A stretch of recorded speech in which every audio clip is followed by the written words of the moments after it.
akitoka baharini. Wa kwanza alikuwa ni simba mwenye mabawa mawili.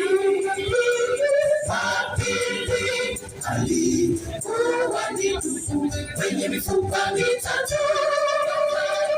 Wa tatu alikuwa ni chui mwenye pua na vichwa vinne. Mnyama wa nne alikuwa anatisha sana. Alikuwa nazo pembe kumi kichwani mwake. Alikuwa na meno ya chuma na miguu ya chuma. Pembe ndogo ilisuka kati ya zile kumi. Ilikuwa na sura ya binadamu. Ilikuwa na macho ya kuona tu. Ilikuwa maneno ya kukumbusha. Haikuwa na masikio ya kusikia chochote. Pembe ndogo ndio ilibadilisha amri. Pembe ndogo ndio ilibadilisha ibada. Takapoabudu Jumamosi kwenda Jumapili. Pembe ndogo ndio ilibadilisha nyakati.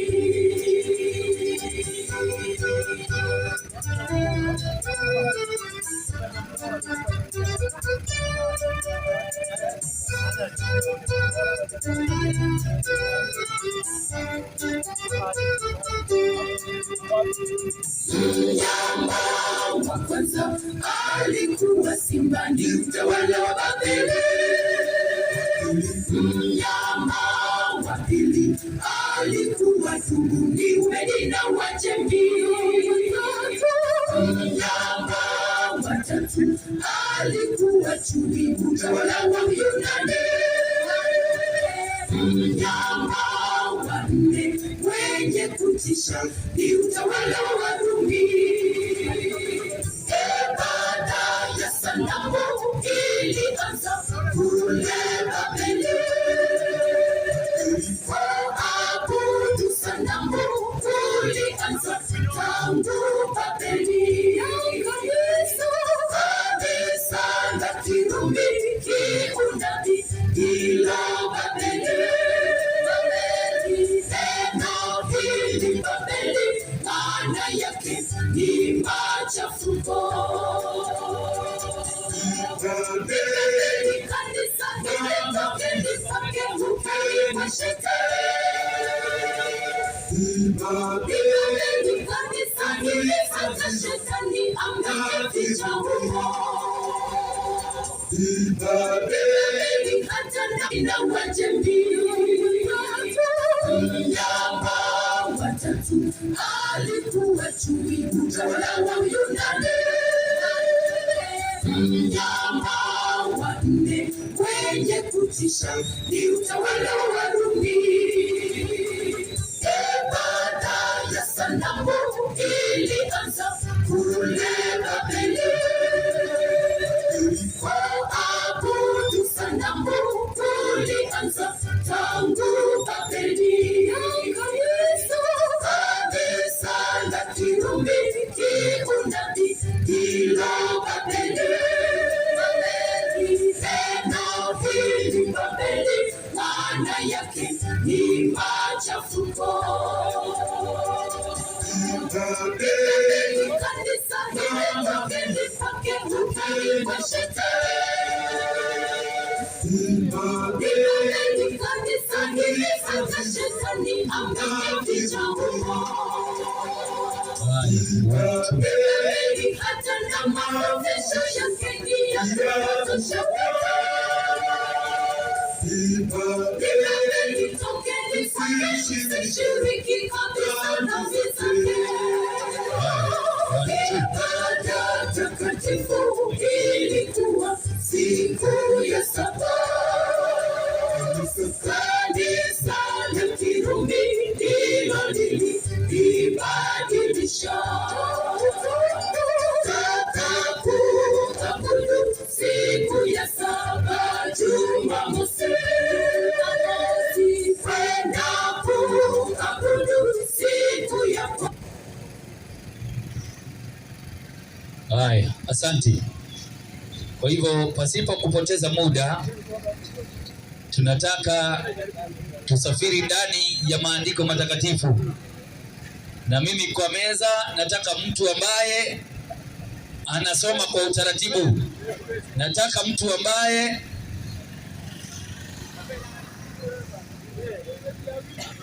Felix, kaa chini pale usaidie. Na tutaanza ukisimama.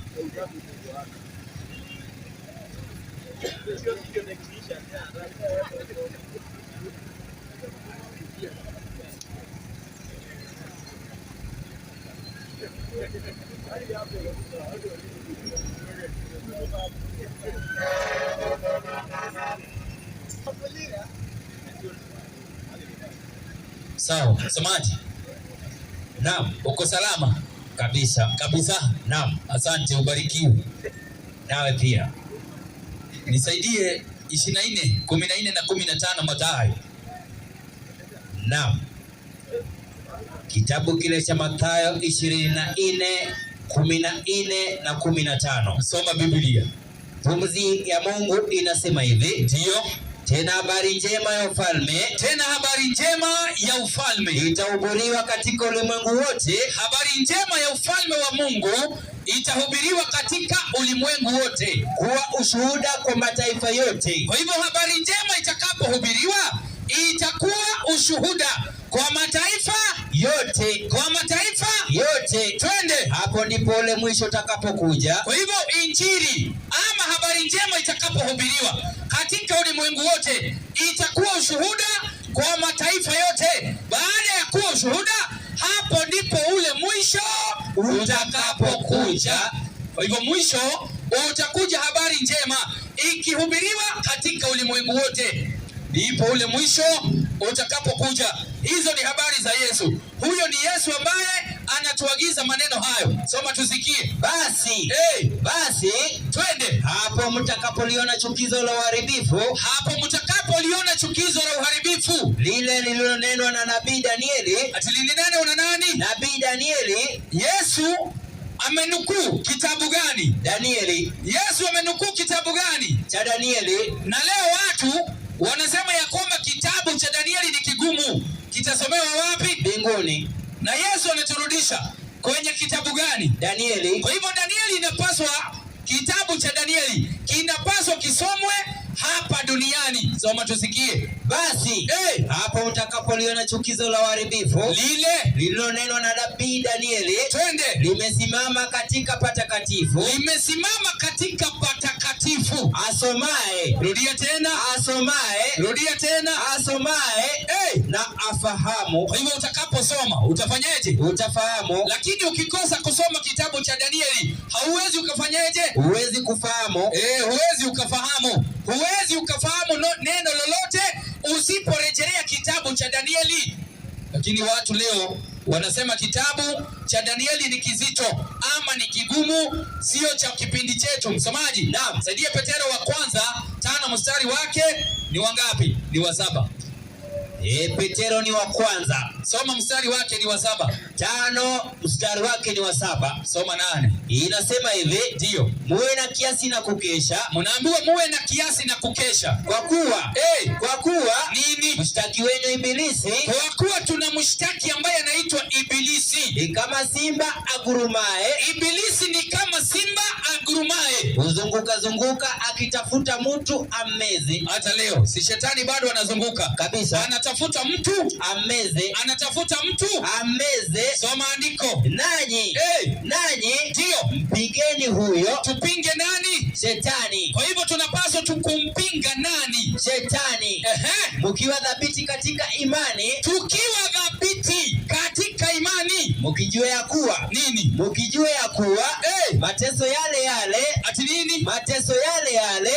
Hapana, kuburudika na Yesu. Mateso yale yale, mateso yale yale yanatimizwa kwa ndugu zenu walioko duniani. Haya, yanatimizwa wapi? Kwa ndugu zenu walioko duniani. Si wewe ni ndugu yangu kiimani? Naam. Si hawa wengine ni ndugu wetu kiimani? Naam. Lakini wale ambao hawayuko katika hii imani ni ndugu zetu? Hapana. Haya. Kwa hivyo wanapaswa waitwe pia wakuwe madugu zetu. Madugu zetu. Soma andiko. Inaendelea kusema hivi. Ndio. Na Mungu wa neema yote aliyowaita kuingia katika utukufu wake, twende wa milele katika Kristo. Asante. Kwa hivyo mateso yale yale lazima tutayapata. Lazima tutayapata. Msomaji. Na hapo Petero wa kwanza 4:17. Inasema hivi. Ndio. Pumzi ya Mungu. Soma. Kwa maana wakati umefika. Ate? Kwa maana wakati umefika. Twende. Wa hukumu kuanza katika nyumba ya Mungu. Ati hukumu kuanza katika nyumba ya Mungu. Ati wakati umefika. Ati wakati umefika. Hukumu kuanza katika nyumba ya Mungu. Ati hukumu kuanza wapi? Katika nyumba ya Mungu. Asi wanasemanga tuna hukumu. Naam. Kwani tunakoseanga? Hapana. Maandiko yamesema wakati umefika wa hukumu kuanza wapi? Katika nyumba ya Mungu. Leo si kuna kanisa nyingi zinasema ni nyumba za Mungu kabisa. Kwa hivyo hukumu imefanyaje? Imeanza. Hukumu imefanyaje? Imeanza. Lazima hukumu ianze. Ndio maana lazima tutaje makosa yako ndani ya makanisa yako, katika nyumba za ibada, maana hukumu imeanza kufanyaje? Katika nyumba ya Mungu. Imeanza katika nyumba ya Mungu. Twende. Na ikianza kwetu sisi, hiyo hukumu, mwisho wa wasiotii injili. Wewe inasema hivi.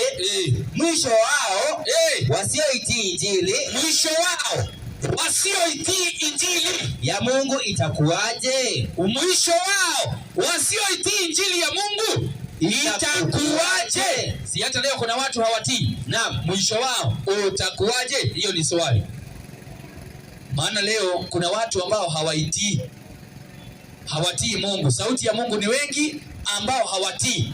Lakini maandiko yamesema hukumu ya Mungu imeanza katika nyumba ya nani? Ya Mungu. Katika nyumba ya Mungu. Msomaji? Naam. 31:9. Methali. Methali 31 mstari wake ni wa 9.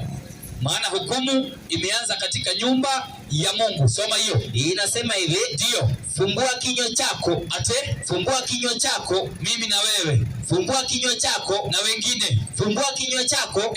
Uhukumu kwa haki. Ati tufanyeje? Uhukumu kwa haki. Kwa hivyo lazima tufungue vinywa vyetu tuweze kuhukumu kwa haki. Na wengine wanasema hatufai kuhukumu. Lakini tumepewa ruhusa tuhukumu kwa haki. Si tunatumia neno la Mungu. Naam. Kuhukumu kwa haki. Naam. Kama wewe ni mlevi, nikwambia wewe ni nani? Wewe ni mlevi. Ni kama mimi ni mchawi, mimi ni nani? Mchawi. Si umehukumu kwa haki? Naam. Kama mimi naganga watu kwa uganga wa shetani, mimi ni muganga. Sasa mimi nikiitwa muganga na mimi ni muganga, unataka nisikue muganga? Lazima tuhukumu kwa haki, si ndio? Naam. Somaji. Naam. Saidia Methali 4:8 ama 8:4. Methali 4:8. 8:4. Twende. Enyi watu. Ati? Enyi watu. Nyinyi ambao mnanisikiliza, enyi watu. Nawaita ninyi. Ati? Nawaita ninyi. Ndio. Na sauti yangu ni kwa wanadamu. Na sauti yangu ni kwa nani? Kwa wanadamu. Yule ambaye yako mbali, karibia kidogo, fungua barabara, watu wapite nyuma yenu. Watu wapite nyuma yenu. Songeeni mbele, songeeni mbele. Sauti yangu ni kwa wanadamu. Nawaita nyinyi. Songeeni mbele kiasi. Sogeni mbele. Bado sijaona hatua. Sijaona mumepiga hatua.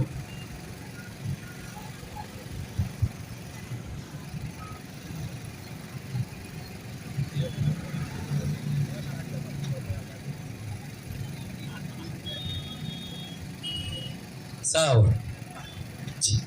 Shida hiyo. 1 2 sawa. Naam.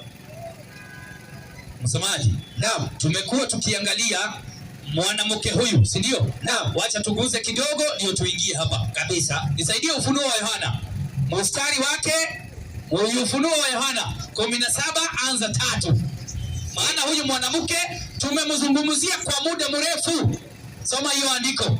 Inasema hivi, akanichukua katika roho hata jangwani. Yohana wa Patmo akachukuliwa katika roho hata jangwani. Nikaona mwanamke ameketi juu ya mnyama mwekundu sana. Twende. Mwenye kujaa majina ya makufuru. Soma. Mwenye vichwa 7 na pembe 10. Twende. Na mwanamke yule alikuwa amevikwa nguo ya rangi ya zambarau. Soma. Na nyekundu. Ndio. Amepambwa kwa dhahabu na kito cha thamani. Twende. Na lulu. Ndio. Naye alikuwa na kikombe cha dhahabu mkononi mwake. Twende. Kilichojaa na machukizo na machafu ya usherati wake. Soma. Na katika kipaji cha uso wake ndio alikuwa na jina limeandikwa la siri. Gani? Babeli mkuu, mama wa makahaba na nini? Na machukizo ya nchi. Kwa hivyo kuna tabia ambazo huyu mwanamke ako nazo. Tabia ya kwanza, amevikwa nguo ya rangi ya zambarau. Nguo ya rangi ya zambarau ni papo na nyekundu ni red. Red maana yake dhambi. Msomaji? Naam. Isaya 1:18. Inasema hivi, wekundu, red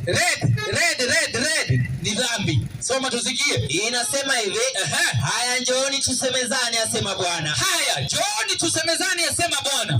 Dhambi zenu zijapokuwa nyekundu sana. Dhambi zenu zijapokuwa nyekundu sana. Dhambi zenu zijapokuwa nyekundu sana. Kwa hivyo wekundu unasimamia nini? Dhambi. Wekundu unasimamia nini? Dhambi. Kwa hivyo mwanamke huyu amejaa nini? Dhambi. Kwa hivyo ndani ya kanisa hili kumejaa dhambi. Kumejaa nini? Dhambi. Tumesoma muda mrefu mwanamke katika unabii ni kanisa. Kwa hivyo kanisa hili limejaa dhambi. Lakini Mungu anasema, "Njooni sasa tusemezane.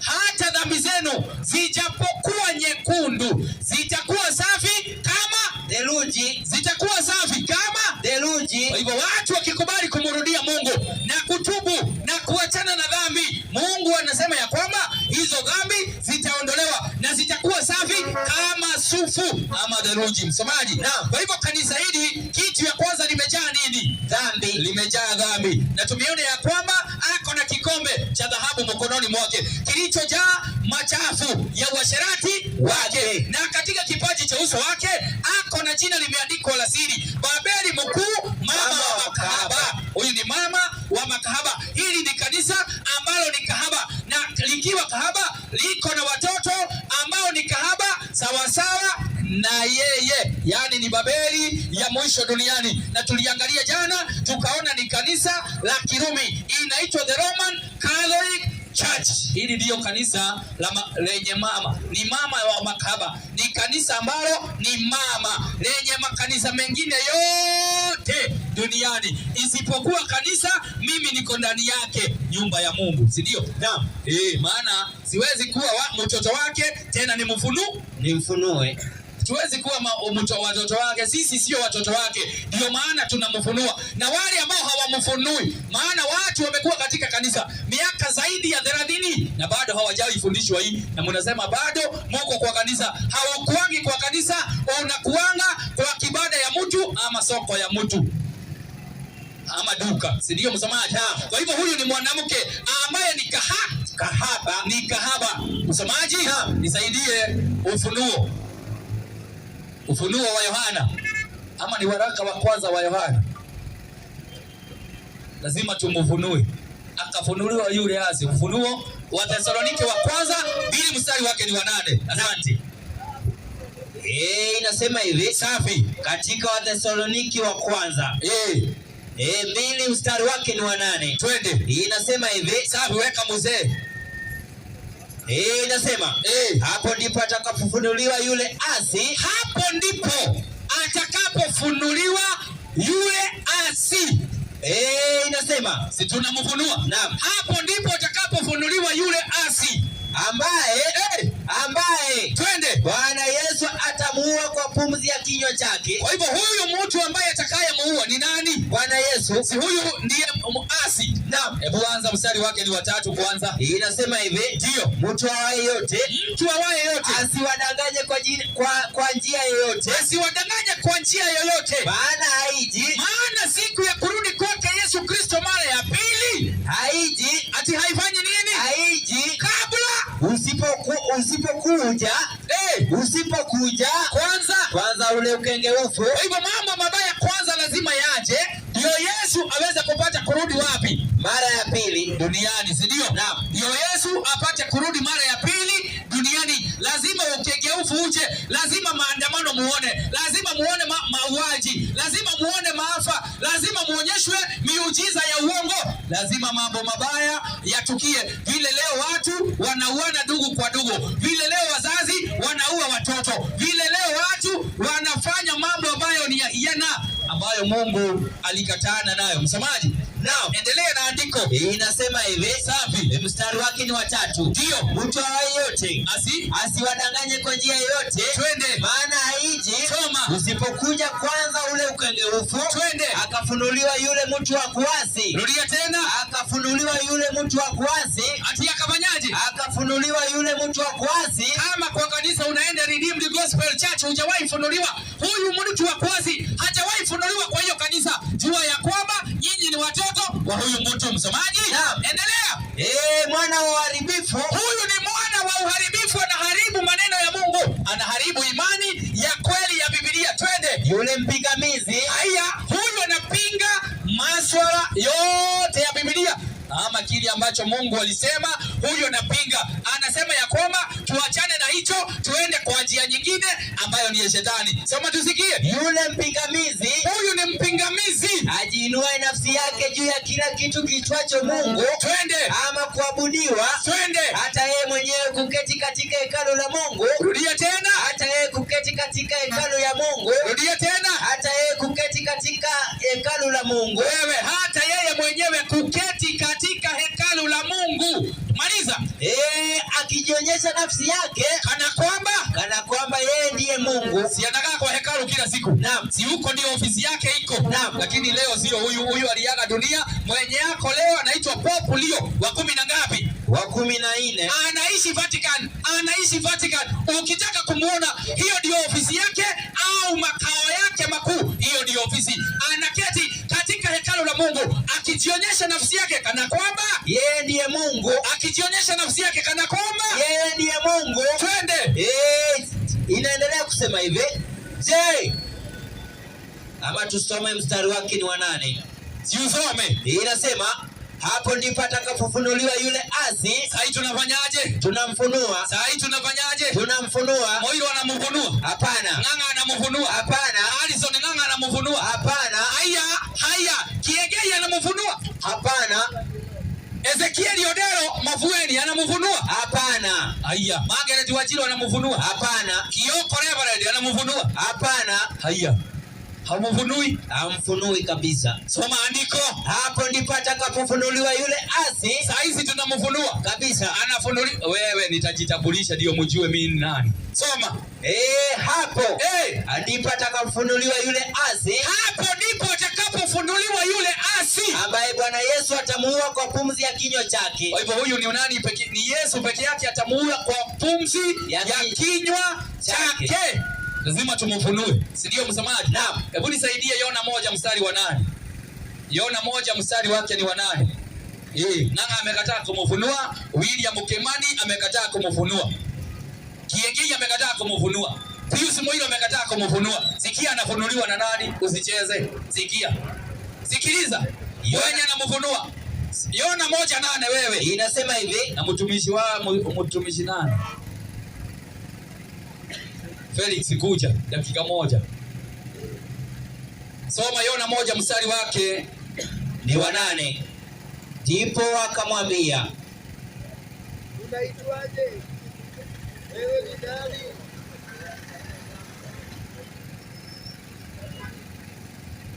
Soma andiko. Ndipo akamwambia, ndio, tafadhali Ehe. utuambie wewe ambaye mabaya haya yametupata kwa sababu yako. Kazi yako ni gani? Haya, wacha kuniuliza hiyo maswali. Kazi yako ni gani? Unaniuliza kazi yangu ni gani? Ndio hii, pikipiki. Mimi ni mtu wa pikipiki. Nawe umetoka wapi? Mimi nimetoka Murang'a. Nchi yako ni nchi ipi? Nchi yangu ni Kenya. Nawe mtu wa kabila gani? Mimi ni Mkikuyu. Umesikia hiyo? Ng'ang'a amekataa. Mtu wa Dui anafunua huyu. Ng'ang'a amekataa. Sasa mimi nisimame katika hilo pengo. Msomaji? Naam. Si ndio? Naam. Si wamekataa? Hebu nisaidie Mathayo 11:25. Inasemaje? Mathayo 11:25. Barikiwa. Mathayo 11:25. Inasema hivi. Ndio. 11:25. Changamuka. Wakati ule Yesu akajibu akasema, nini? nashukuru Baba, Ndio, Bwana wa mbingu na nchi, twende, kwa kuwa mambo hayo uliwaficha wenye hekima. Rudia tena. Kwa kuwa mambo hayo umewaficha wenye hekima, twende, na akili. Ati na akili, twende, ukawafunulia watoto wachanga. Ati akafunulia watoto wachanga. Mimi na Ng'ang'a nane mzee? Ng'ang'a. Mimi na Apostle William Kimani, nani alianza kuhubiri zamani? Ng'ang'a. Wewe Apostle. Mimi na Manyoro, nani alianza injili mapema? Manyoro. Lakini Yesu anasema mambo haya amefanyaje? Amewaficha wenye hekima na akili. Amewaficha wenye hekima na akili, yani wako na elimu ya dunia, wako na mali za dunia, wako na utajiri wa dunia, lakini wanaonekana bado wamehubiri miaka nyingi. Lakini maneno haya Mungu amewaficha, akafunulia watoto wachanga. Hii injili niliipata kwa hii kiwanja na bado hapa ndio nahubiri. Sasa ninaelekea nimebakisha miezi 3 nifikishe miaka 3 kwa hii ujumbe. Sing'ang'a kuja afungue huyu tuone kabisa. Hiyo kanisa wacha hivi analia, itapomolewa usiku kama ajui. Ajaribu afunue huyu.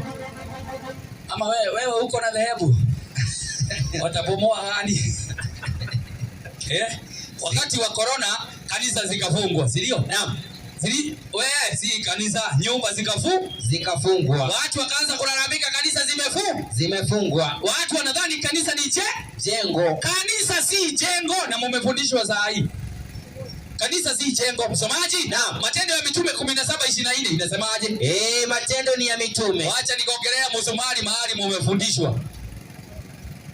Soma hiyo. Matendo ya Mitume 17:24. Inasema hivi. Ndio. Pumzi ya Mungu. Si usome. Mungu aliyeufanya ulimwengu na vitu vyote viliomo. Ati Mungu aliyeufanya ulimwengu na vitu vyote viliomo. Na vitu vyote vilivyomo. Twende. Yeye kwa kuwa ni Bwana wa mbingu na nchi. Yeye kwa kuwa ni Bwana wa mbingu na nchi. Akai katika hekalu. Akai katika hekalu. Akai katika hekalu. Zilizojengwa kwa mikono. Zilizojengwa kwa mikono. Tuletee simiti ya musini na mchanga lori 10 tujenge kanisa la Mungu. Nani alikuambia? Mungu hakai katika majengo zilizojengwa kwa mikono. Zilizojengwa kwa mikono. Mungu hakai katika hizo majengo. Kwani huyu vile alihama, Mungu alibaki hapo? Wao wakahama wakaenda, maana ni jengo hilo. Mungu hakai katika majengo yaliyojengwa kwa mikono, si ndio? Naam. Kwa hivyo kanisa, wakasema kanisa zimefungwa. Lakini nani alifunga? Mzee. Si ni huyu? Si ni huyu alisema wewe rock wewe funga. Kaka waende watu 30. Ama mulidhani ni Uhuru alisema muende watu 30? Ni huyu. Ni huyu. Udi aliwaletea mpaka corona huyu. Na hivi karibuni anataka murudishe mask huyu. Huyu. Tulieni. Acha nisiguze hiyo saa hii. Wacha kwanza tumfunue. Akafunuliwa yule mtu wa kuasi ambaye Bwana Yesu ndiye peke yake atakayemuua kwa pumzi kazi ya kinywa chake. Ndio msamaji. Naam. Sasa tumeona hilo ni kanisa ambalo limekuwa likiasi, limekuwa na machafuko. Nirudishie mwanamke safi. Huyo mwanamke tumemuongelea muda mrefu. Kanisa la uongo. Kanisa duniani ni mbili. Kanisa la kweli na kanisa la uongo. Lakini leo ukiangalia South kuna kanisa, ukiangalia North kuna kanisa, ukiangalia East kuna kanisa, ukiangalia sijui North East South West kuna kanisa. Yaani makanisa yamejaa. Ya kweli ni gani? Kanisa na ni mbili. Nani alileta hizi kanisa zingine nyingi? Msamaji. Naam, tunaingia hapa. Nisaidie Ufunuo 12 soma moja. Inasema hivi, twende. pumzi ya Mungu Safi. na ishara kuu ilionekana katika inasema hivi, na ishara kuu ilionekana mbinguni. Ishara kubwa ikaonekana mbinguni. Mwanamke aliyevikwa jua. Mwanamke huyu amevikwa jua na mwezi. Ati na nini? Na mwezi ulikuwa chini ya miguu yake. Twende. Na juu ya kichwa chake. Na juu ya kichwa chake taji ya nyota 12. Taji ya nyota 12. Naye alikuwa na mimba. Naye huyu mwanamke alikuwa na mimba. Akilia. Hali ana utungu na kuuma katika kuzaa. Twende. Ikaonekana ishara nyingine mbinguni. Ndio. Na tazama, joka mkubwa jekundu. Ati nani? Joka kubwa jekundu. Ati nende? Joka kubwa jekundu. Ndio. Alikuwa na vichwa 7. Twende. Na pembe 10. Twende. Na juu ya vichwa vyake vilemba 7. Soma. Na mkia wake wakokota theluji ya nyota za mbinguni. Ndio. Na kuziangusha katika nchi. Ndio. Na yule joka. Tulia kwanza. Kwa hivyo tunaona kuna mwanamke amevikwa jua. Jua ni nini? Jua ni nini katika unabii wa Biblia? Jua ili ambayo unaona kila asubuhi, hiyo ndio inaitwa jua. Alikuwa amevikwa jua. Jua ni nini? Malaki 4 soma 2. Nzuri kabisa. Na kwa nini huko umevika? Soma msamaji. Inasema hivi. Ndio. Katika Malaki 4 mstari wake ni wa 2. Twende. Pumzi ya Mungu inasema hivi. Yaani hili ndilo kanisa unafaa kuwa ndani yake. Wachana na Ufunuo 17 ambaye ni kahaba, kanisa kahaba. Watu wote wameungana na serikali za dunia wakaingia kwenye kanisa kahaba. Waanze kutesa watu wa Mungu na kuweza kupindua maneno ya Mwenyezi Mungu ama injili ya Mungu. Wakaleta injili ya namna nyingine, wakatoa watu katika kanisa la kweli la Mungu. Soma tusikie. Lakini ndio kwenu ninyi mnaolicha jina langu. Kwenu nyinyi mnaolicha jina langu. Jua la haki litawazukia. Ati jua la haki litawazukia. Jua la haki litawazukia. Maliza. Lenye kuponya katika inasema hivi, lenye kuponya katika bwawa zake. Jua la haki. Jua la haki litafanyaje? Litawazukia. Kwa hivyo huyu mwanamke amevikwa jua na hilo jua ni la haki. Sasa haki ya Mungu nayo ni gani? Msomaji. Naam. Haki ya Mungu ni gani? Kabisa. Ni gani? Ni kabisa. Haki ya Mungu ni gani? Isaya 51:7. Barikiwe. Soma tusikie. Inasema hivi. Maana huyu mwanamke ama kanisa hili limevikwa jua, ambayo jua ni haki ya Mwenyezi Mungu. Sasa hii haki maanake nini? Soma tusikie. Nisikilizeni. Nisikilizeni. Enyi ninyi mjuao haki. Twende. Watu ambao mioyoni mwenu mna sheria yangu. Haya, kwa hivyo haki ya Mungu ni nini? Sheria. Haki ya Mungu ni nini? Sheria. Kwa hivyo kanisa hili linashika nini? Sheria. Lakini lile lingine la Ufunuo, wewe rudisha 17, weka 17 hapa. Hivyo. Hili ni kanisa lina sheria za nani? Za Mungu. Lakini hili ni kanisa halitaki sheria za nani? Za Mungu. Ukisikia kanisa lolote linasema sheria za Mungu zilikwisha, ni la uongo na ni la shetani, haupaswi kukaa hapo. Hawa wanasema ni neema. Hawa kanisa la Ufunuo 17 wanasema ni neema. Sasa hapa wanasema nao kuna neema na kuna sheria. Si ndio? Naam. Si hawa wanasema kuna neema na kuna sheria. Naam. Lakini si hawa wamekataa. Naam. Ndio maana wako na wekundu, si ndio? Naam. Wekundu si ni dhambi. Naam. Na wamevaa nguo ya rangi ya zambarau na nyekundu. nyekundu, si ndio? Naam. Msamaji, Naam. rangi ya zambarau inamaanisha nini hapa? Wamekataa nini hawa? Maana wamevaa mavazi. We, niwekee kama hiyo mavazi yao ndio unirudishia hapa. Kwanza tafuta mavazi yao ndio urudishie hapa.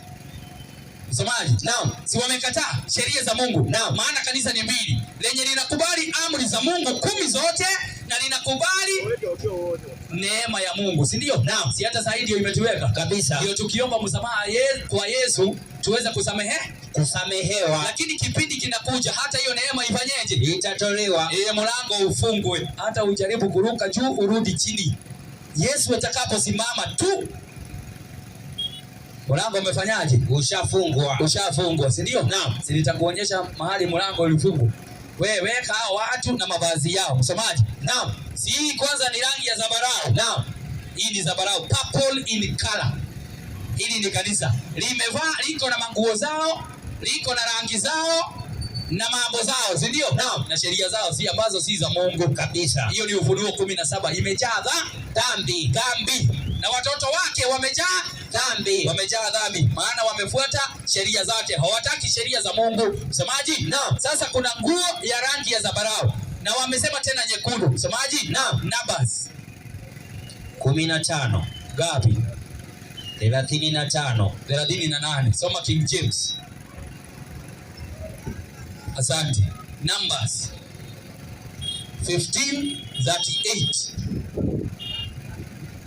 Kwa nini hawa hawavaangi nguo iko na blue? Kwa nini hawa hawavaangi nguo iko na rangi ya blue? Kwa nini hawavai? Numbers 15:38. Kwa nini hawavai nguo ambayo iko na rangi ya color blue? Wanataka nyekundu na zambarau. Na tena white wako nayo ya kudanganya watu. Wako mpaka na white. Ndio maana barikiwa sana. These are the gowns zenye wanapenda kuvaa. Hizi gowns, si unaona? Nyekundu wako nayo, white wako nayo, zambarau wako nayo. Wapi blue? Ziko wapi? Si unaona hata watoto wao hawataki. Na wako pia na black. Ni ya bendera ya Kenya. Wewe ndiye naongelesha kabisa. Wako na blue mahali? Hapana. Kwa nini hawataki blue? Soma andiko. Inasema hivi, kitabu gani?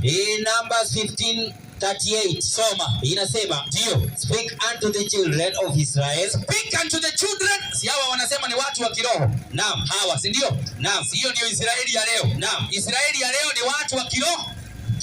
Haya, si ndio hawa wanasema? Naam. Speak unto the people of Israel. Speak unto the children of Israel. Twende. And bid them that they make them fresh. Twende. Riches. In the borders. Twende. In the borders of their garments. In the borders of their garments. Hizi zenye wamevaa hizi gowns hizi. Twende. Throughout their generations. Twende. And they that and that they put upon the fringe. And they put it upon the fringes of the borders. And riband of blue. At the riband of blue. The riband of blue. Sasa kwa nini hiyo riband of blue hawajaweka kwa hii mavazi yao? Maliza andiko. Inaendelea kusema hivi. Twende. And it shall be into inasema hivi. And it shall be unto you for a fringe. Twende. That he may look upon it. Soma. And remember all the commandments. And remember all the commandments. And remember all the commandments. And remember all the commandments. And remember all the commandments of the Lord. Of the nani? Of the Lord. Haya. And remember all the commandments of the Lord. And remember the commandments of the Lord. Kwa hivyo riband of blue inasimamia sheria za nani? Za Mungu. Si hao wamekataa kabisa. Si unaona makanisa ya Jumapili wote wako na gowns. Naam. Iko na blue mahali? Hapana. Maana hawataki sheria za nani? Za Mungu. Wao wamechukua mkono wa mama kahaba. Wao ni makahaba. Makanisa ya Jumapili ni wa mama kahaba. Ni wa mama kahaba. Kama wewe ni mchungaji, uko kwa mama kahaba na uko hapa. The band of blue walikataa. Sheria zilikwisha. Tunaenda kwa Yesu. Tumuulize kama sheria yeye unajua Yesu aliporudi sheria zilifanyeje? Zilikwisha. Wacha tumuulize yeye, ndiye anafaa tujibu, si pastor. Si pastor, si ndio? Naam. Si hata hapa mkono wangu wa kulia si nimeona mchungaji Kabisa. Asikilize vizuri. Asikilize vizuri. Si hata mimi nilikuwa mchungaji Zande. Naam. Kwa nini nilitoka nikaanza kushambulia mama kahaba?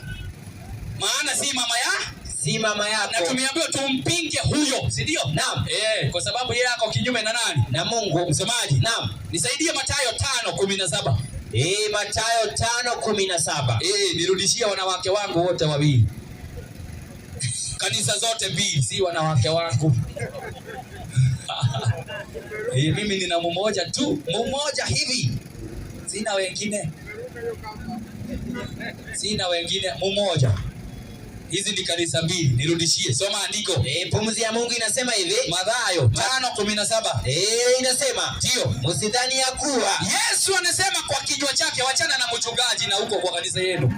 Yesu anasema msidhani ya kuwa nalikuja kutangua Torati au manabii. Nalikuja kutangua Taurati au manabii. La. Ati? La. La. Sikuja kutangua. Bali kutimiliza. Ati mbali? Kutimiliza. Kwa maana ati alikuja kuiweka nguzo. Ati nguvu.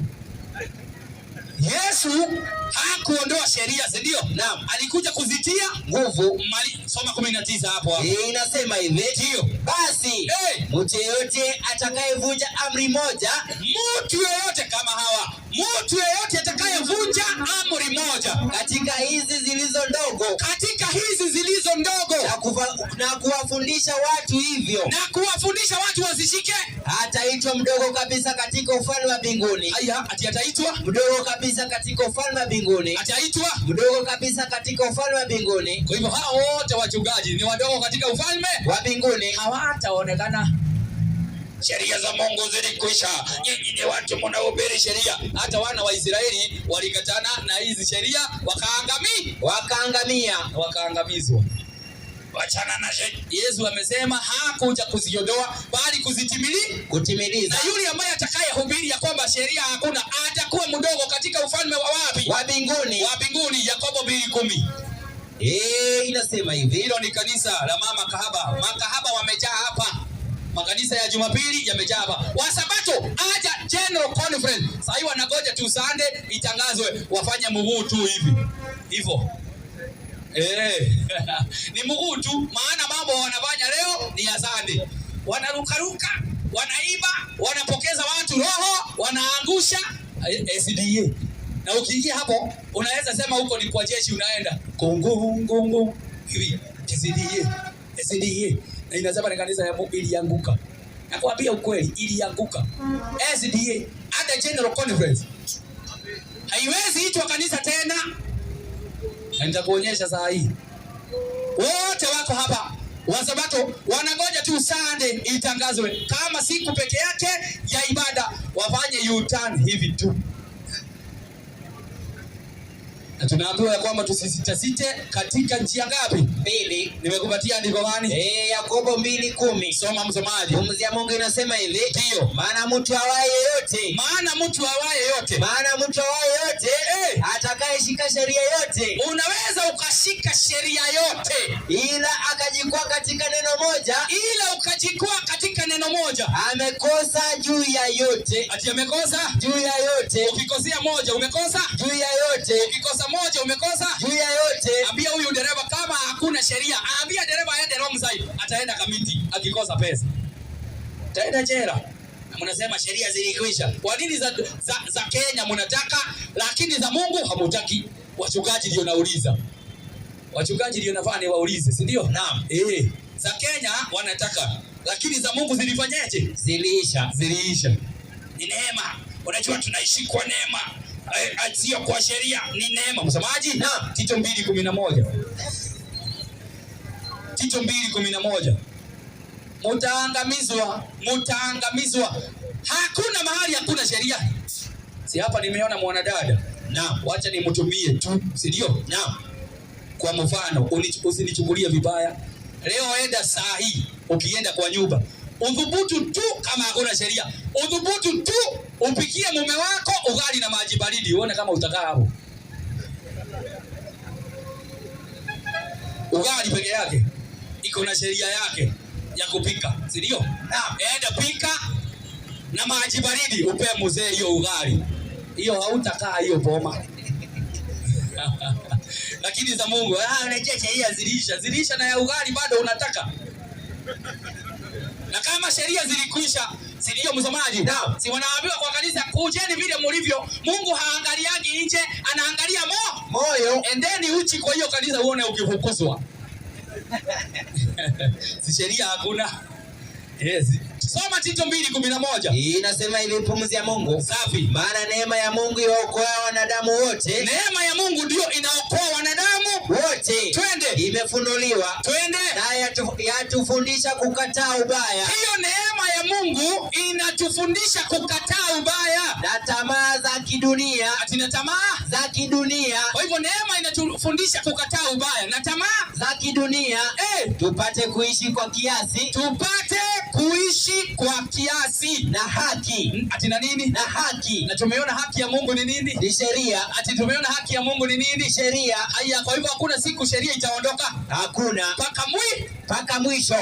Hata mbinguni sheria zipo. Si hapa tu peke yake duniani. Hata mbinguni sheria zipo. Na ndiyo sheria zikaanza mbinguni. Na shetani akafukuzwa. Maana hakutaka sheria za Mwenyezi Mungu. Alifukuzwa. Ndio maana akaambia Adamu na Hawa ya kwamba ati hivi ndivyo Mwenyezi Mungu alisema, ya kwamba matunda yote ya bustanini ati msikule, lakini mti ulio katikati waweza kula. Waweza kula. Ni hivyo walisema. Soma 2:16. Soma wewe. Mwanzo 2:16. Sauti leo inayofuatwa na makanisa ya leo ni sauti ya shetani, si ya Mungu. Makanisa ya leo. Na mimi napenda kusema makanisa, maana ni nyingi kuliko hata njugu zenye zinauzwa huku na Wakongo na wa Burundi. Njugu. Makanisa ni mingi kuliko njugu na kuliko hoteli. Lakini vile kanisa zinazidi kuongezeka, hiyo dhambi inazidi kuongezeka. Wachana na kanisa, wacha kushida ukitaja kanisa ya Mungu. Hapo hakuna kanisa za Mungu hapo. Soma andiko wewe. Pumzi ya Mungu inasema hivi, nilikuwa kwa makanisa ya uongo na kuanga na uchungu kwa moyo. Badala mtu atetee Mungu, unatetea shetani. Soma andiko. 2:16 Mwanzo. Twende. Bwana Mungu akamwambia. Inasema hivi. Ndio. Bwana Mungu akamwagiza huyo mtu. Akisema. Twende. Matunda ya mti wa bustani waweza kula. Twende. Walakini. Ndio. Matunda ya mti wa ujuzi wa mema na mabaya. Msifanyeje? Usile. Twende. Kwa maana siku utakapokula matunda ya mti huo utakufa hakika. Nani alisema? Mungu. Utakufa hakika. Akikula atakufa hakika. Kwa hivyo alidhibitishiwa ya kwamba once utakula hayo matunda lazima utafanyeje? Utakufa hakika. Haya, lazima watu wakufe. Lazima yeye angekufa.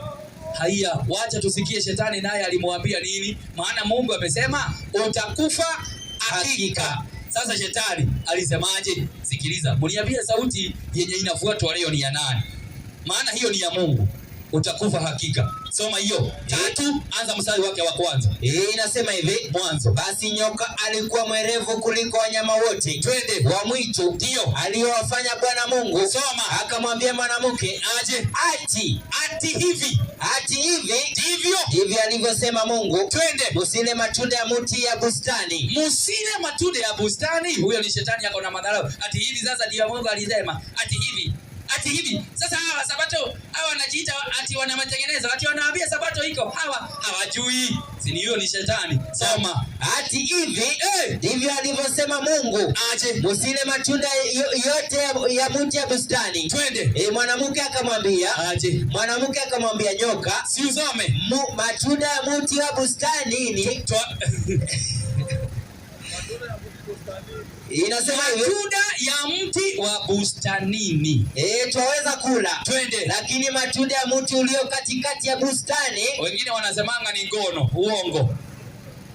Ati unajua ya matunda ya mti wa katikati ni ngono. Nani alikudanganya? Ndio wakanisa ya Jumapili wanafundisha. Naam. Ati ni ngono. Naam. Twende.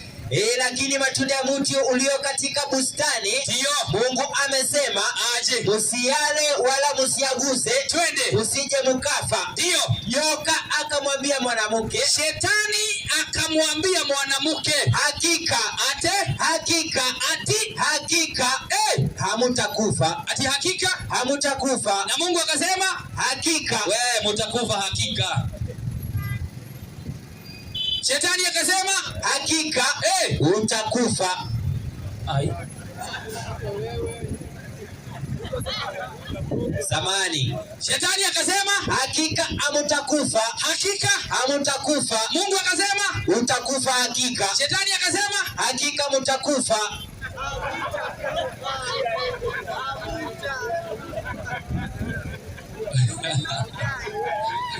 Samani.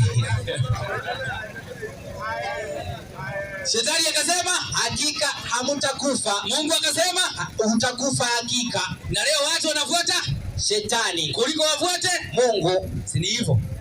Naam. Shetani anaambia watu, anamwambia ukikula hii hauwezi ukafanyaje? Hawezi kufa. Lakini Mungu akamwambia utakapokula Utakufa hakika. utakufa. Hakika.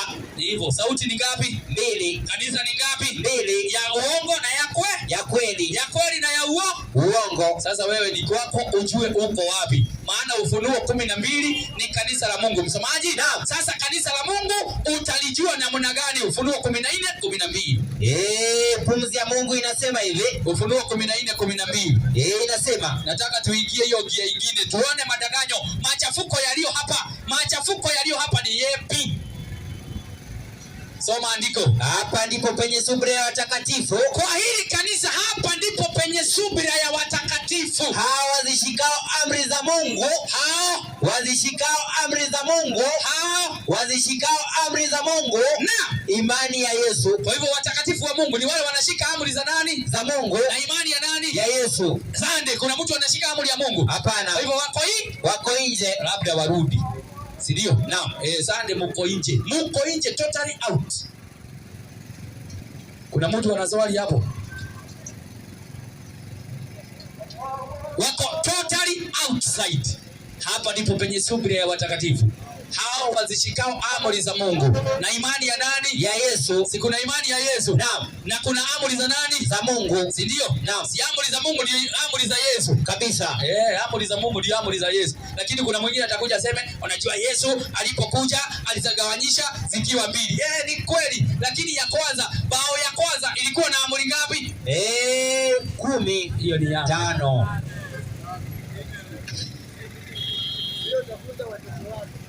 Muramogi, unasikia huyo ni mwanafunzi wako. Bao ya kwanza ilikuwa na amri ngapi? 5. Ilikuwa na 4.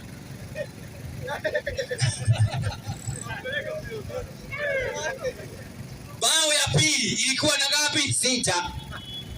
Si ndio? Naam. Zote ni ngapi? 10. Yesu alikuja na amri ngapi? 10. Gani?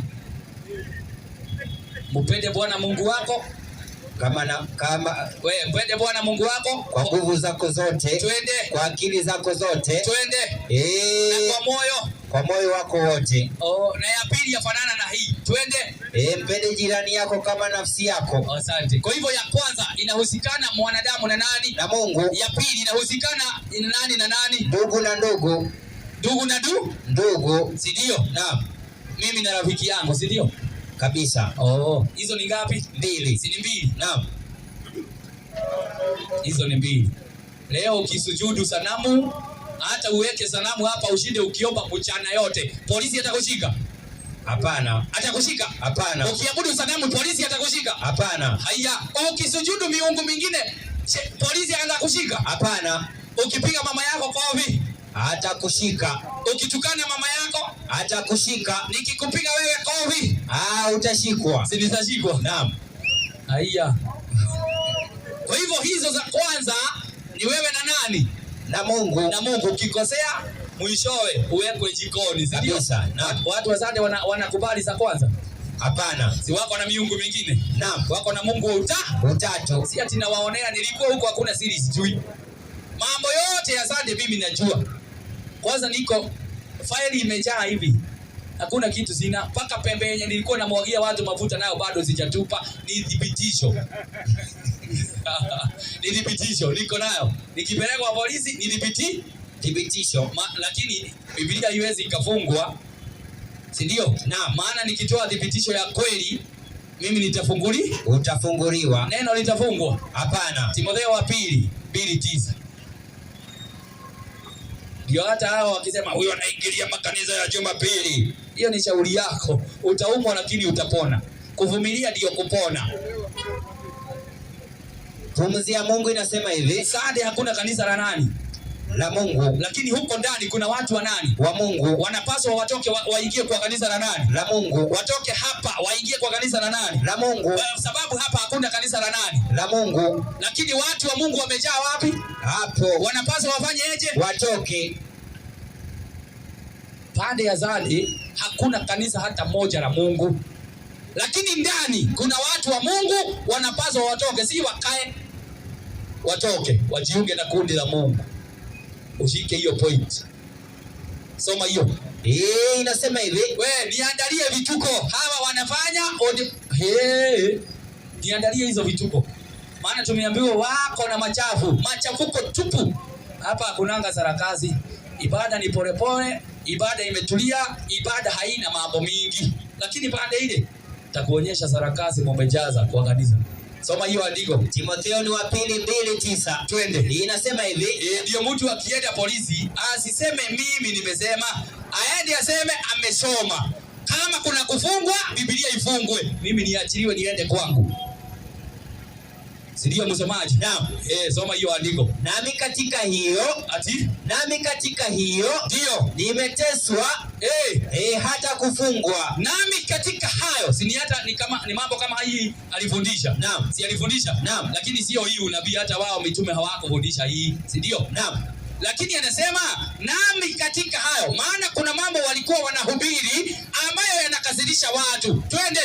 Nami katika hiyo ndio nimeteswa hata kufungwa. Nimeteswa hata kufungwa. Kama mtenda mabaya. Ati kama mtenda mabaya. Ukisikia kama alikuwa mtenda mabaya? Hapana. Kwa hivyo alikuwa anawekelewa anafanya vibaya. Hata sasa kuna watu hapa wanasema huyu na yeye kushida kitaja. Sasa nimefanywa kama mtenda mabaya. Twende. Lakini soma. Neno la Mungu halifungwi. Ati neno la Mungu halifungwi. Ati neno la Mungu halifungwi. Mwenye wanaenda huko aende aseme huyo mtu amesoma. Si yeye amesema. Maana neno la Mungu halifungwi. Hii hakuna siku litafungwa. Hata walipomuua Stefano walidhani ya kuwa wameshinda. Lakini tu Stefano twingi tulitokea na huko tukihubiri. Si hata mimi nika Stefano kabisa. Si bado nahubiri. Naam. Maana moyo wamekataa. Harrison Ng'ang'a amekataa kuhubiri. Si ndio? Naam. Soma haya, weka hizi vituko tuone. Simama tu sasa hivi. What is this? Nini hii? Hallelujah! The blood of Jesus. Yesu. The cream of the Huyu ni Awori na anasema ni mtumishi wa Mungu. Na hapa mimi nakwambia hadharani. Na hii sina pole. Huyu ni mtumishi wa shetani. Nasema na microphone. Hapa hakuna mtumishi wa Mungu, ni mtumishi wa shetani, hatumikii Mungu huyu.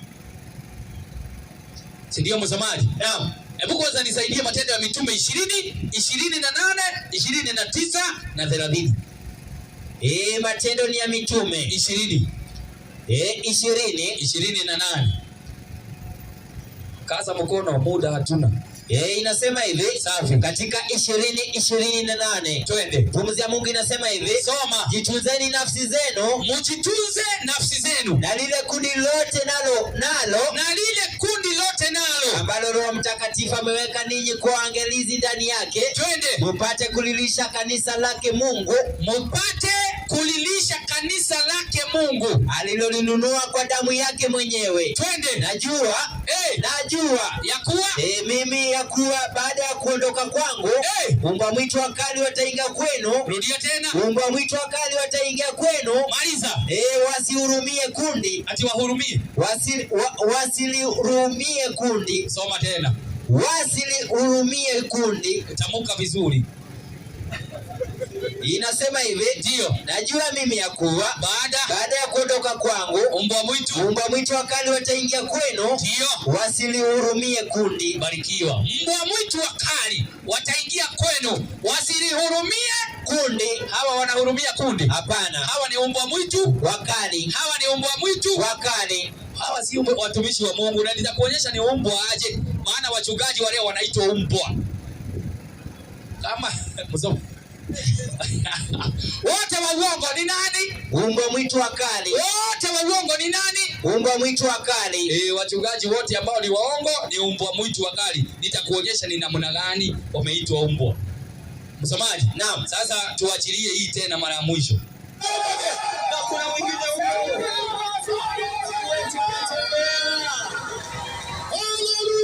Achilia hapo. Tuende mbio mbio.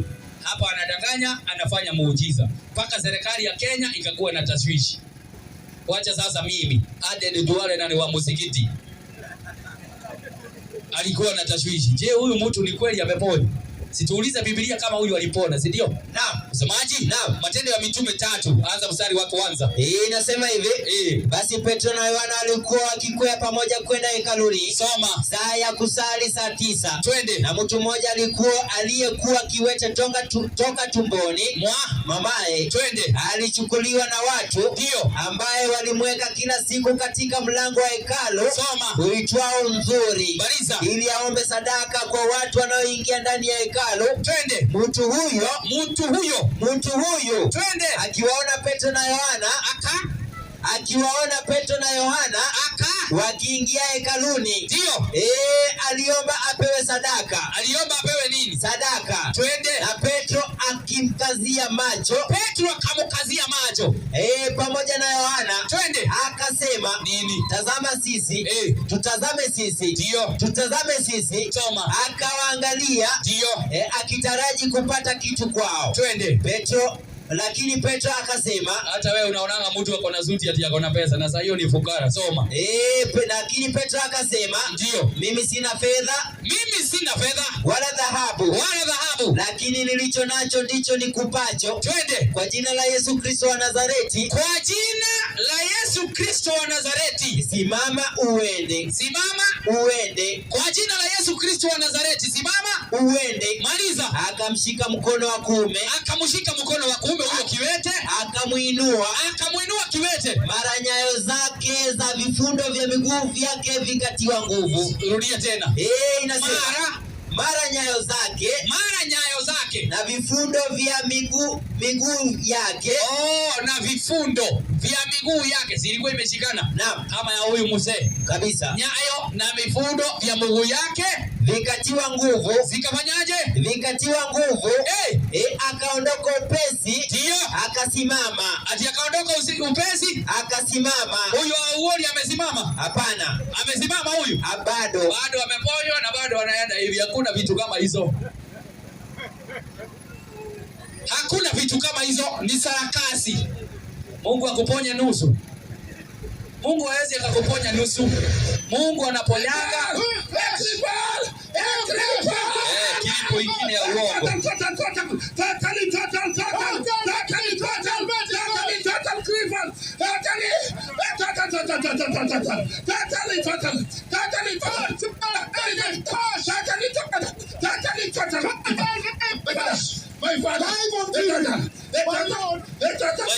Wachi hapo. Wa Petro na Yohana alifanyaje? Alitiwa nguvu. Akafanyaje? Akasimama. Wauoni anasuasua. Wauoni ameanguka. Sasa umeona tofauti? Wauoni akipona anaanguka. Wa Petro na Yohana akipona anasimama na anarukaruka. Wauoni anaanguka. Jina amepona. Meshindwa kutembea. Hii ni sarakasi.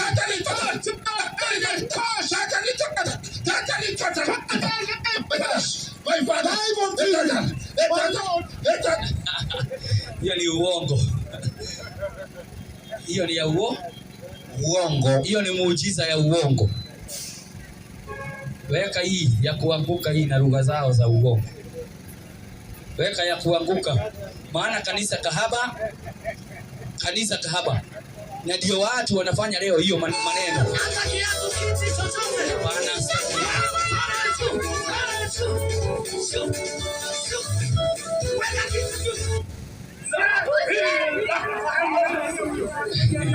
Wachana na hii kwanza.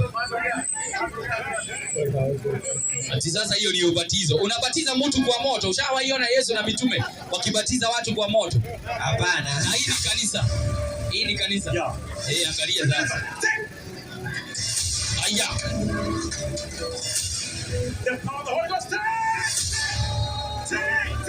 Waachilia hapo. The power.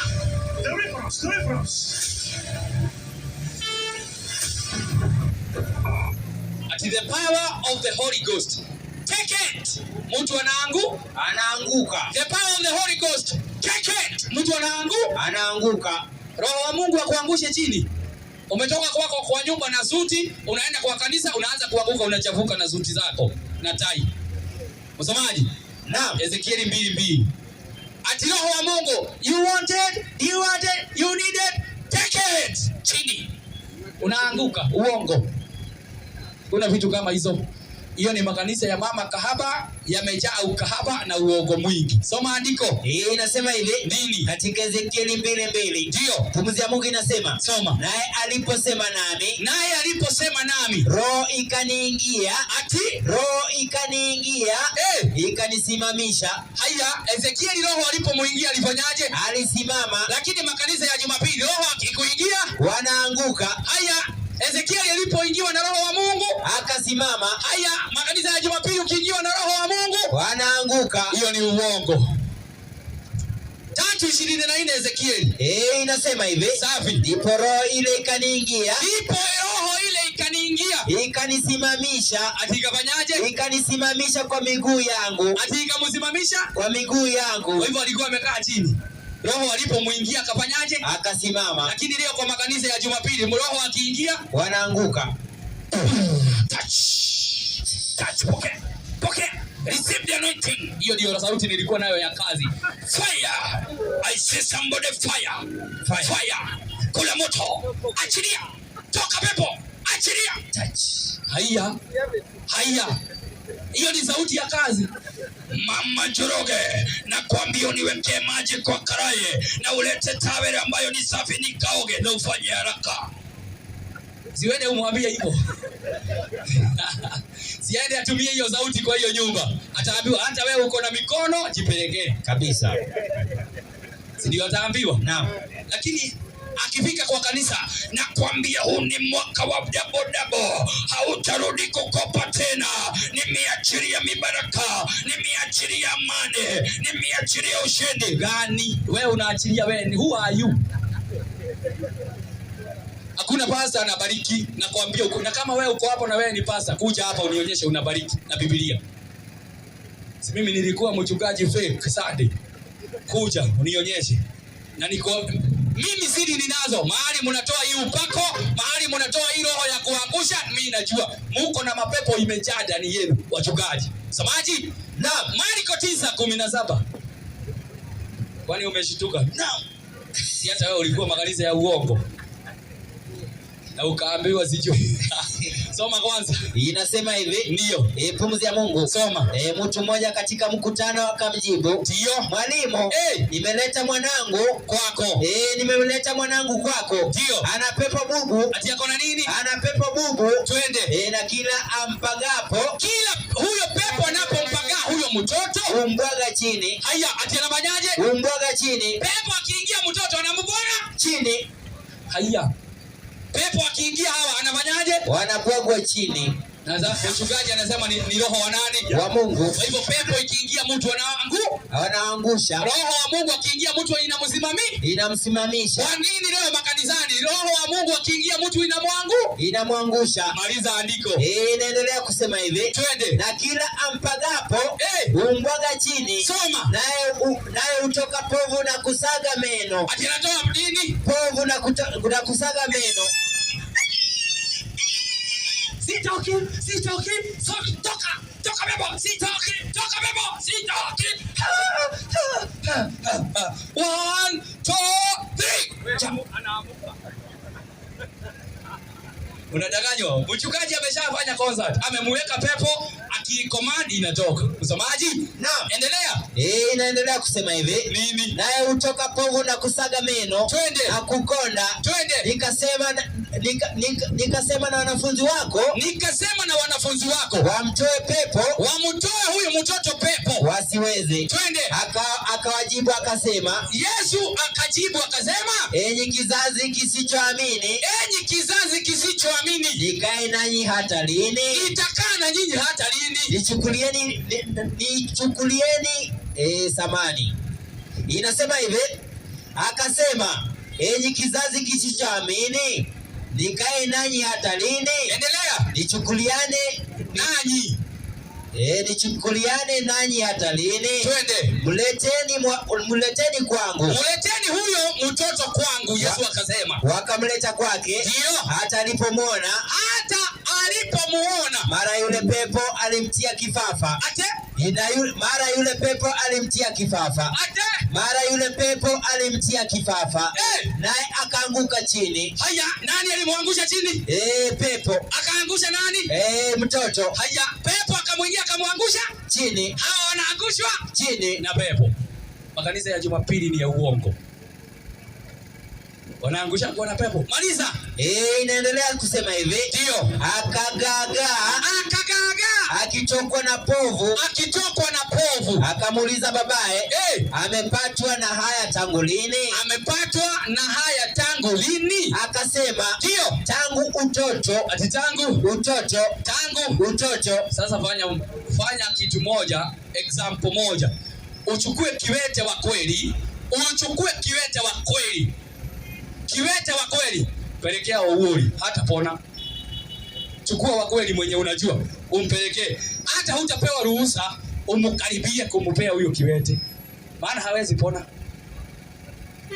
Hawezi akapona. Weka sarakasi nyingine hapa.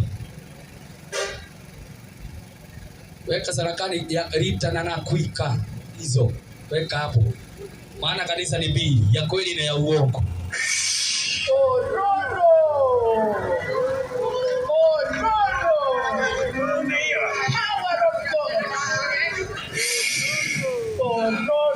Uongo hii. Hao wote wanaangushwa na mapepo. Mchungaji yako na pepo anawaekea watu wake mapepo. Ameanguka. Weka hiyo yalina iko. Bana, hiyo ni makanisa ya uongo. Kanisa la kweli ambalo liko na amri za Mungu. Msomaji? Naam. Nilikuwa nimekupatia Marko 9 na 17. Soma 38. Inasema hivi. Ndio tuwekewe hii. Soma 38. Yohana akamjibu. Ndio. Akamwambia, twende. Mwalimu, tulimwona mtu akitoa pepo kwa jina lako. Ambaye hafuatani nasi. Yesu anafanya miujiza ya kutoa pepo, lakini hafuatani na Yesu na wanafunzi. Tukamkataza. Alafu kwa sababu hafuatani nasi. Walimkataza kwa sababu hafuatani na nani? Na Yesu. Twende. Inaendelea kusema hivi. Ndio. Yesu akasema, msimkataze. Kwa kuwa hakuna mtu atakayefanya miujiza kwa jina langu akaweza mara kuninenea mabaya. Ndio. Kwa sababu asiye kinyume chetu yu upande wetu. Asiye kinyume chetu yu upande wetu. Lakini wote ambao wanasema wanatoa pepo kwa jina la Yesu, lakini hawafuatani na Yesu, huyo si wa nani? Wa Yesu. Huyo si wa Yesu. Kama hawa wanadanganya. Lakini ni kwa sababu hii, wacha nikuonyesha mahali wanatoa mapepo. Msomaji? Naam. Ufunuo 16:13. Inasema hivi. Mahali wanatoa mapepo, Ufunuo 16:13. Pumzi ya Mungu inasema hivi. Twende. Nikaona roho tatu za uchafu. Zilizofanana na vyura. Twende. Zikitoka katika kinywa cha yule joka. Sasa mwelekezi ashaenda zake.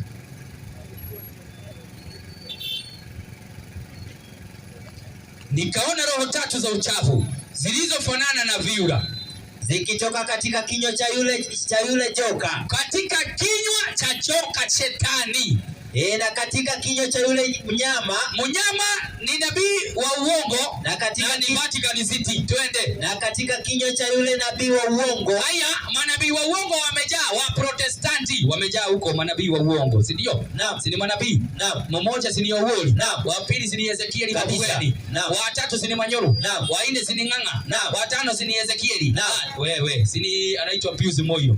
Wa sita si unajua mtu sijui kwa nini haekaangi kwa akili. Wachana na Kanyari kwanza. Huyu wa hapa chini Jesus Wina. Mwai. Huyu hajaingia hapa kwa hii akili. Hata huyo ni nabii wa uongo. Si anauza mafuta na huko na vitambaa za upako.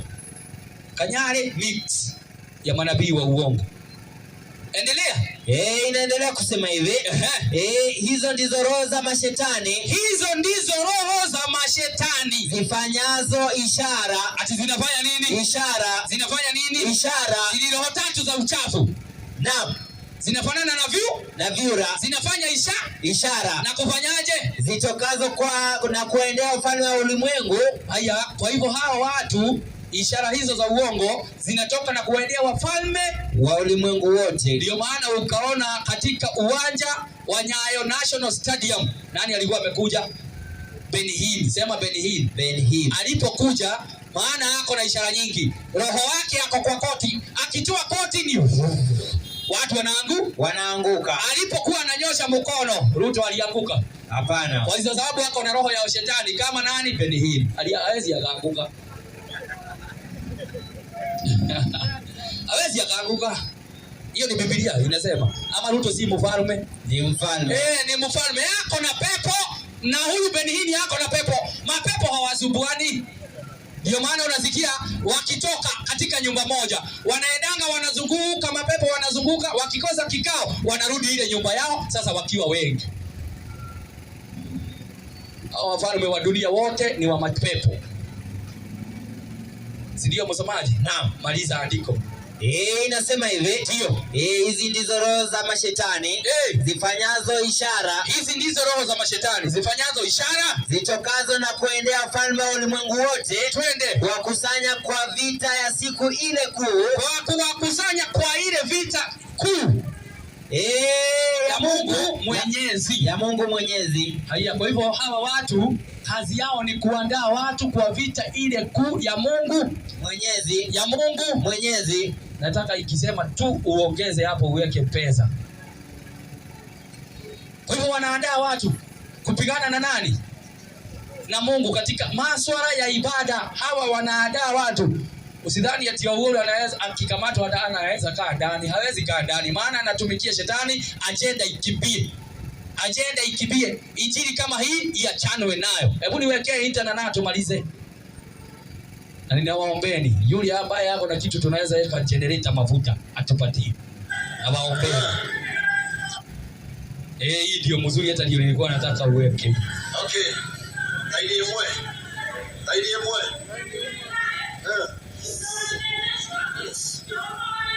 Yes.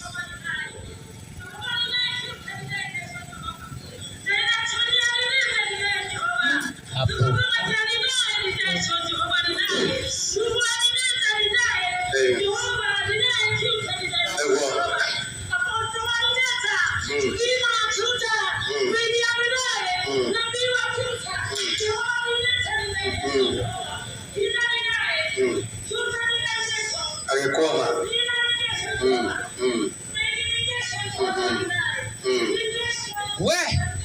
Sikiliza.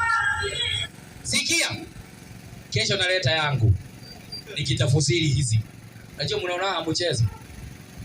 Yangu sasa ndio itawekwa. Nasikia venye huyu Maina si aliacha kanisa na hapa sasa akorowai. Naam, si ndio? Naam, sinaitwa Reverend Maina kabisa. Kwa hivyo huyu ni Mungu Maina kabisa. Huyu ni wa shetani. Na nimesema tena ni wa shetani. Si wa Mungu huyu. Jehovah deny. Q tradition. Overwriter Q. Master eliminator katika style. Deleter 4. Master kia. Overwriter. Open filiation, deny filiation. Hawa. Wacha nikwambie hizi ni lugha za uongo. Hapa ndio nilikuwa na kanisa kama hii. Mtu anakuja, si unaona mwanamke ndio wa kwanza? Eva Q, laina yake master iko katika site. Maina anasema ati ulifungwa na nani?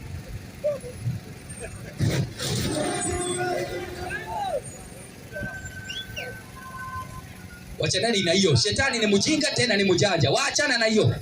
Wewe hauna gari hapo. Sikiliza. Sikia.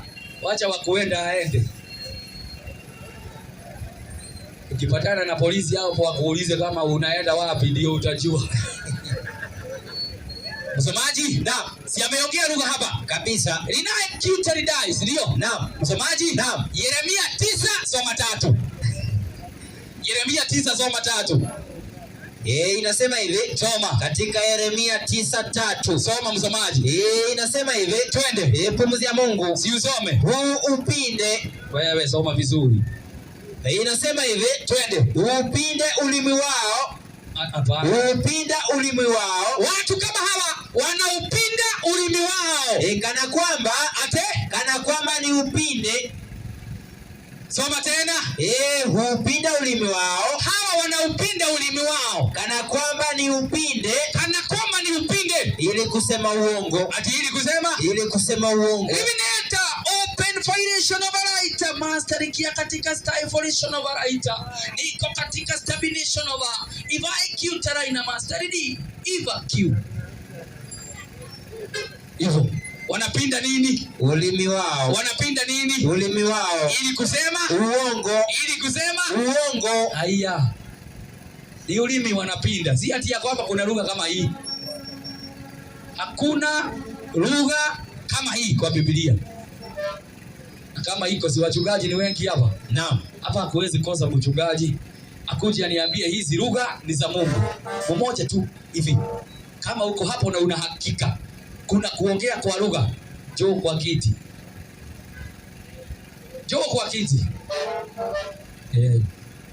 Kama una uhakika hizo lugha, ikababa yandara baba bobozika, ivara tatata shandara bobo, ivakaka yandara baba bobo yando, zikientere mayandoro bobo zaya, rayando sheketema. We tuliziongea. Kama iko kama hiyo kwa Biblia, njoo utoe. Kama iko intanana rika baganda baboshi. Enda uliza William Kimani hivyo ni kusema aje. Enda muulize rika baganda baboshi ni kusema nini.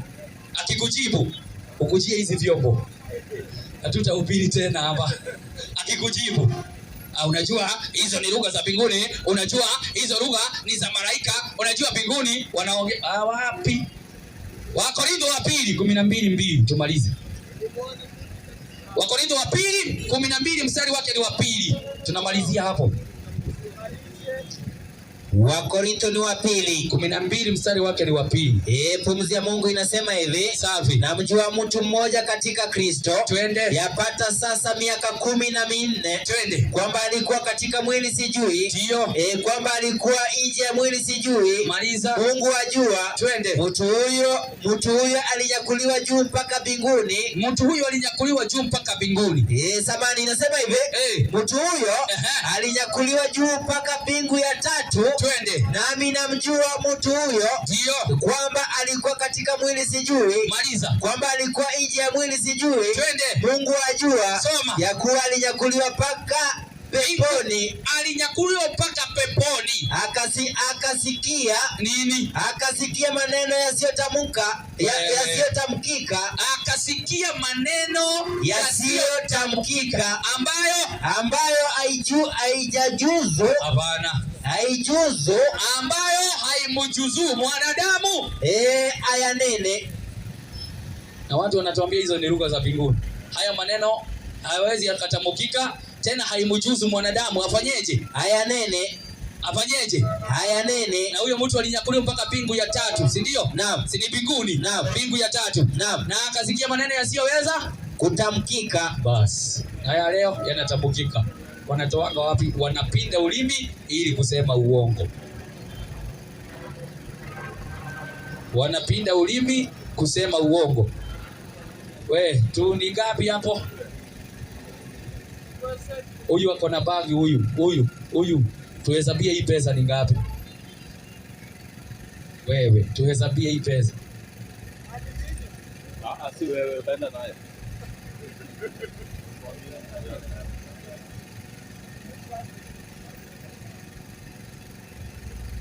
Tunataka tujue ni ngapi. Unajua kila kitu ni kuweka kwa mwangaza. Ingia hiyo mlango utapata hapo. Ingia na hiyo stairs mpaka ghorofa ya 4. Utatupata hapo kila siku ya Jumamosi kuanzia saa 2:30 mpaka saa 12 jioni. Ukienda Mukuru kwa Ruben ni secondary. Ukiingia huko utapata watu wanafanya ibada hapo. Ukienda Saika Junction, ukifika hapo kwa stage, ingia na hiyo barabara straight. Ukifika kwa junction hapo utapata kanisa liko hapo. Ukienda Mwiki, Formula Petrol Station, hapo nyumba inauza nyama. Formula Petrol direct opposite. Formula Petrol Station, mahali gari zinageukia. Si huko kwa reli, mahali gari zinageukia. Hapo juu kuna nyumba ya mabati, utawapata hapo ndani.